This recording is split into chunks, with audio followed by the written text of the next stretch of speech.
pra Zoti ka zgjedhur me disa cilësi profetët, një prej tyre është dëmshuria. Kjo tregohet në ajetin 118 ku Isa alayhis salam thot, nëse i dënon ata, në të vërtetë ata janë robërit e tu, e nëse u afal atyre, ti je i gjithdijshmi dhe i urti.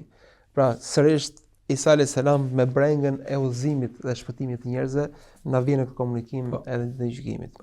Në këtë deklaratë Isa alayhis salam del në pa përsëri madhështia, më thënë që ai i atribon krijuesit Zotit të gjithësisë, kur i thotë nëse ti do t'i dënosh, ti je i urti, ti je i mëshirshëm, dhe ato janë krijesat tuaja.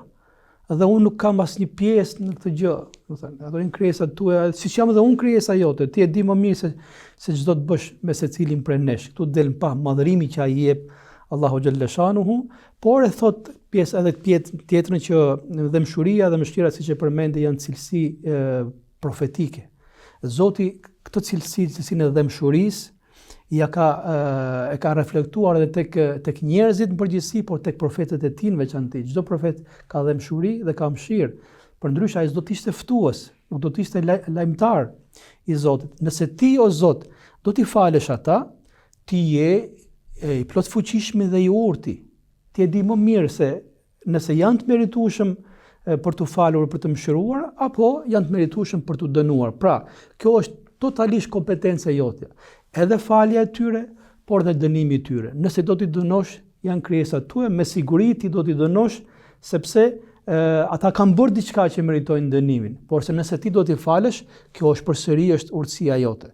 Kjo është pjesa që i takon Isait alayhis salam, dhe ai e njeh Zotin si mëshirues, por e njeh Zotin si ai Zot që të gjithë krijesat janë të tij, urtësia është e Zotit, mëshira është e Zotit, por edhe fuqia për t'i dënuar është e Zotit. Pra unë nuk kam asnjë lloj, po themi, kompetencë në këtë aspekt, që o Zot fale këtë dhe mos e fal këtë tjetrin. Ama unë kam për detyrë të sqaroj se si ka qenë e vërteta ime, sa kam qenë unë brenda tyre, dhe pastaj ti e di më mirë se ç'ka ndodhur me ta kur ti më ke larguar mua nga mesi i tyre. Përsëri edhe në këtë, po themi, këtë fjali del pa madhështia e krijuesit, madhështia e Zotit dhe kufit apo qenja njerëzore, robi i Allahut në lidhje me Isain alayhis salam.